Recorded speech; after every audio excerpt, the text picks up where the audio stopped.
ഞാനിപ്പോൾ ഈ നാക്കുകൊണ്ട് കൂക്കറി കാണിക്കുന്നത് എന്താണെന്നല്ലേ നിങ്ങൾ വിചാരിക്കുന്നത്? Letter of the day, R. Do you hear that? R. When you say this letter, when you pronounce this sound, always focus that your tongue is inside.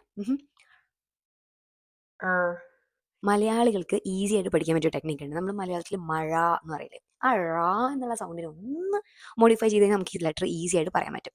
Words for the day resilient. Resilient എന്തൊക്കെ തൃണവൽക്കരിക്കപ്പെട്ട അവസ്ഥയിൽ കൂടെ നടക്കുകയാണെങ്കിലും അതിനെല്ലാം overcome ചെയ്യാനാണ് നമ്മുടെ ഒരു will പവറിനെയാണ് നമ്മൾ റിസിലിയന്റ് എന്ന് പറയുന്നത്.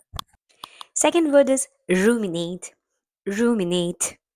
Ruminating means thinking deeply about one thing over and over and over and over and over again. So ഒരേ കാര്യത്തിനെ പറ്റി കൂടുതൽ അതിനെപ്പറ്റി തന്നെ ചിന്തിച്ചുകൊണ്ടിരിക്കുന്നതിനാണ് റൂമിനേറ്റിംഗ് എന്ന് പറയുന്നത്. Third one and the last one is reclusive. Reclusive which means to choose in isolation. ഒറ്റയ്ക്ക് ജീവിക്കാൻ വേണ്ടി ചൂസ് ചെയ്യുക, അല്ലെങ്കിൽ ഒറ്റയ്ക്ക് ആൾക്കൂട്ടത്തിൽ നിന്ന് മാറി നിൽക്കാൻ വേണ്ടിയിട്ടൊക്കെ ഡിസൈഡ് ചെയ്യുന്ന അല്ലെങ്കിൽ അതിനാഗ്രഹിക്കുന്ന ആളുകളെ നമുക്ക് ഈസ് എ റിക്ലൂസീവ് മാൻ എന്ന് പറയാം. റിക്ലൂസീവ് മാൻ.